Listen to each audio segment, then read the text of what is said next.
राजू शेट्टींच्या नेतृत्वाखाली ह्या माझी गॅरंटी घेऊ नका, माझं काय खरं नाही.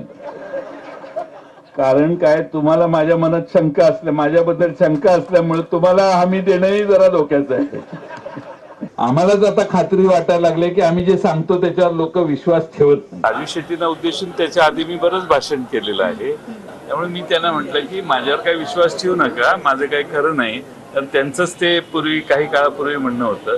त्यामुळे त्याचा अर्थ इकडे पक्षात जाणार का तिकडे पक्षात जाणार असं काढण्याची काही आवश्यकता नाहीये.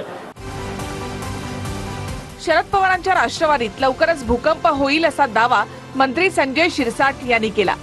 तर विरोधी पक्षात कुणाचाच कुणावर विश्वास नाही असं म्हणत दरेकरांनी टोला लगावलाय. जास्त काळ त्या राहण्याच्या मनस्थितीत नाहीयेत. तुम्हाला एक सांगतो की लवकरच शरद पवारच्या राष्ट्रवादीमध्ये भूकंप येईल. जयंत पाटील हे तुम्हाला अजितदादाच्या राष्ट्रवादीमध्ये सामील झालेले दिसतील.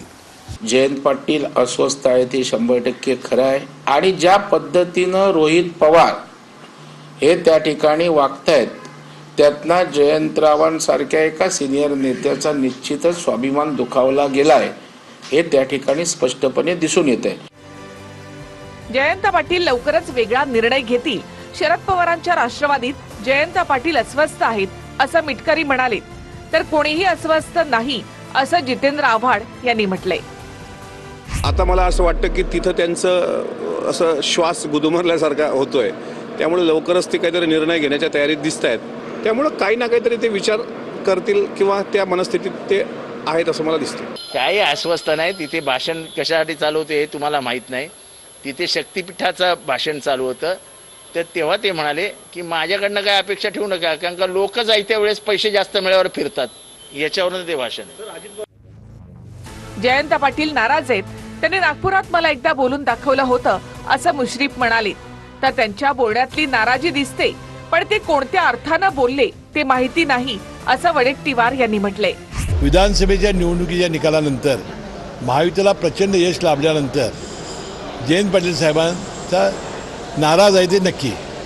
मला एकदा ते नागपूरला बोलून त्यांनी दाखवलं होतं, मुश्रीफ साहेब माझं मन कशात लागत नाही असं ते म्हणाले होते. जयंत पाटील मोठे नेते आहेत, एका पक्षाचे प्रदेशाध्यक्ष आहेत. जरा आजकाल त्यांची नाराजी थोडी बहुत दिसते आहे. काय म्हणजे असं जाणवत आहे त्यांच्या बोलण्यातून, पण त्यांचा बोलण्याचा अर्थ नेमका काय हे आपण अंदाजच बांधू शकतो. मला वाटतं हे सगळ्या वावड्याच ठराव्यात, या सगळ्यामध्ये काही तथ्य नाही.